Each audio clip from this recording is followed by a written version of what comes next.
Good afternoon, viewers, and a very warm welcome to our live stream today, where recruitment for tradesmen and women into the Kenya Defence Forces is currently underway at the Sports in Lancaster. Today marks the second day of exercise. As part of the recruitment process, candidates undergo to ensure that only those who meet the required standard proceed to the next phase. Earlier today, we had the privilege of speaking to the chief medical officer, who shared detailed insights on the medical procedures and what is expected of the recruits during this stage. Take a look. My name is Brigadier Dr. Milton Obilo Achieng. I'm the Chief Medical Officer, Forces Referral and Research Hospital, Kabete. I also serve as the Chief Nephrologist at the Defence Forces Memorial Hospital. For the purposes of this exercise, I am the Chief Medical Officer Recruitment. Now, in Kenya Defence Forces, we have medical standards that are stipulated by our Act. And for us to be able to employ, we have to maintain the fitness that is required for the service. This is necessary both in terms of military training and also afterwards for purposes of service within the system. We want to have a healthy force. We want to have a group that will be comfortable when we send out to the field to go and serve this nation. And so when we get the recruits, there are various standards that we want to attain, both physical, in terms of the general appearance. We are looking out for the stature of the recruit. We're looking out at the internal fitness of that particular recruit, so that we know that when we are recruiting this individual, he meets the pull hymns that are required for the military. In terms of the physical stature, we look out at the height. We also look out at the weight. There is a differential in terms of ladies and men. When you look out at men, we are recruiting those who have attained a height of 5 feet and 3 inches. And ladies, we are picking those who have attained a height of 5 inches. In terms of weight, men, we are looking for those who are 54.55 kilograms, and ladies who are 50 kilograms of weight. Anybody who is below that is deemed as not having attained the correct weight for enlistment in the military. This weight is important because of the kind of training that we are going to subject them to. And that's why we insist on that critical minimum weight, for we know that it can be able to support them in training. In terms of the other medicals that we look at, once we have ascertained that they have the right height, they have the right weight, we look out for obvious disabilities that this recruits could have that will be an elimination mechanism. We are a trauma-based organization, and there are some times when you'll find recruits who come with scars that have formed keloids. Keloids is just a hypertrophied scar. What that tells us is that this person, when he's exposed to injury, he's bound to develop those hypertrophic scars, which sometimes are usually very difficult to manage. And once we get one who is prone to that, then that is their norm. We also look out at the dental health.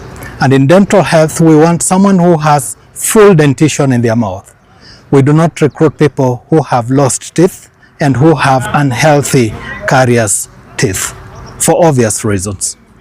We want to ensure that these people are able to see well, so we look out at visual acuity.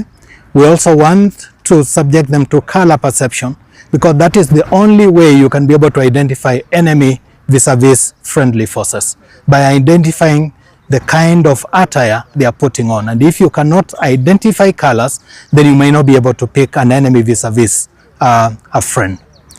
From there, we subject them through the basic cardiometabolic evaluation, where we look at the blood pressure, which must be within the normal limits as per the recommendations of various health organizations.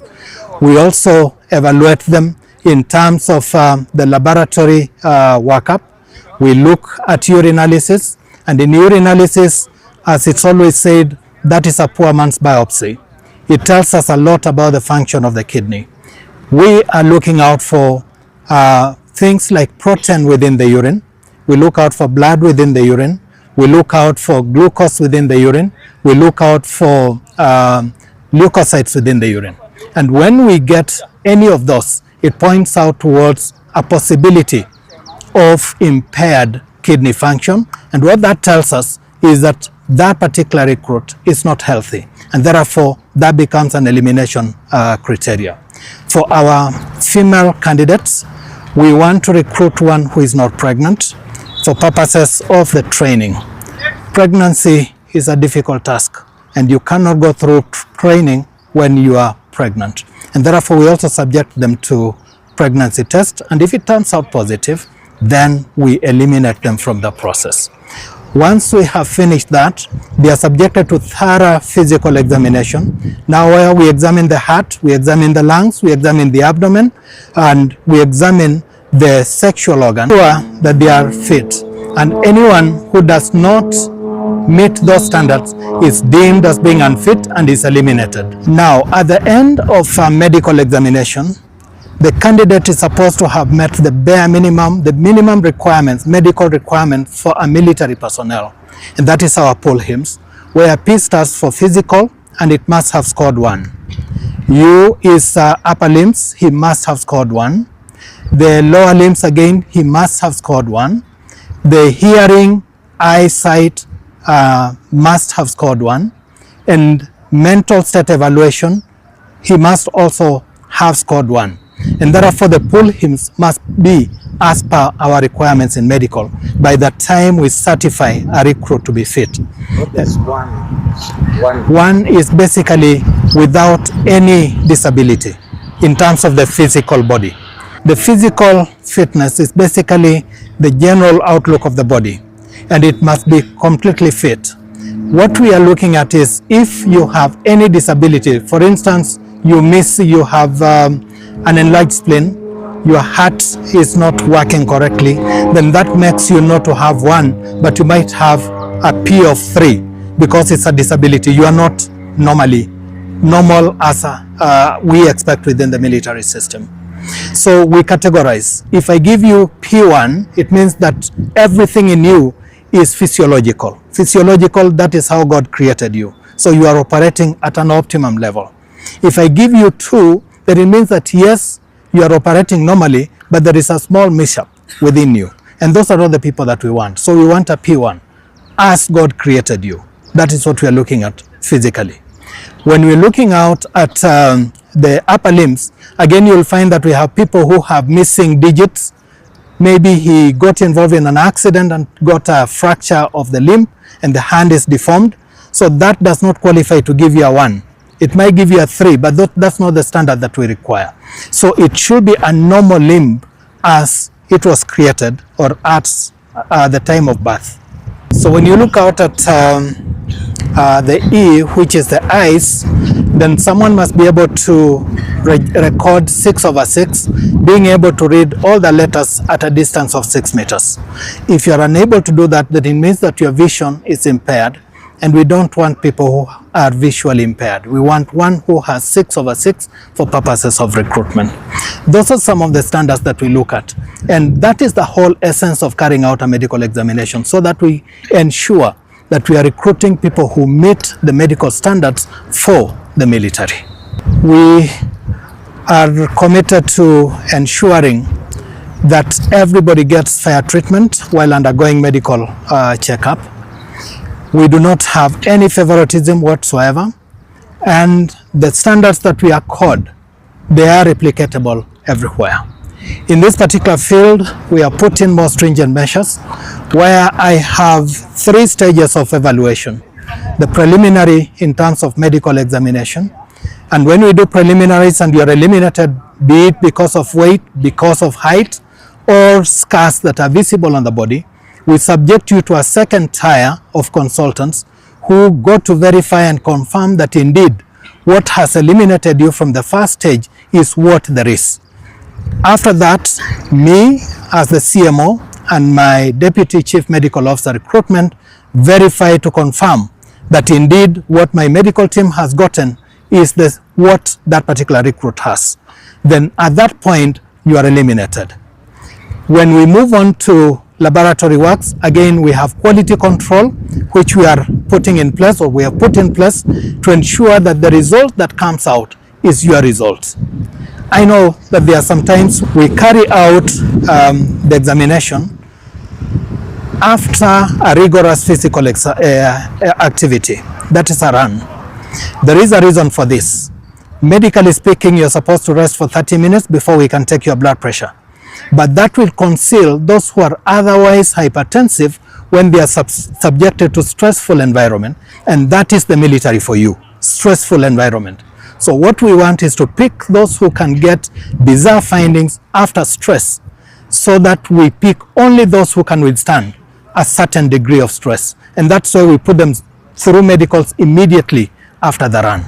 And that helps us to basically sieve those who are fit and those who are unfit. So we endeavor to give the true standard of the recruit at the time of recruitment. And we are fair, we are just, our findings are credible, and they are verifiable. Thank you very much, sir. Thank you.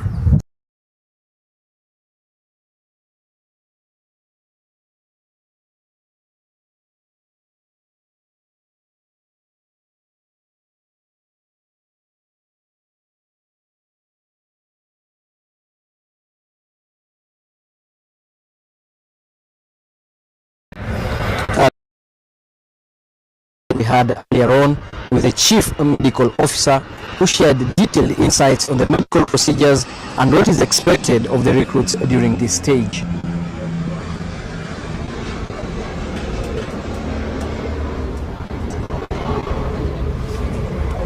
To those joining us right now, we are at the recruitment for tradesmen and women into the Kenya Defence Forces at the Ulinzi Sports Complex in Lang'ata, where today marks the second day of the exercise.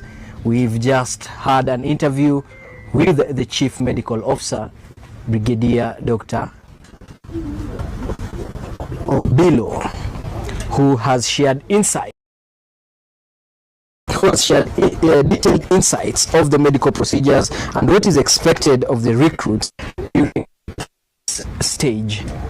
Continue following us on our social media handles to get more updates on the recruitment procedures and processes as we continue to update you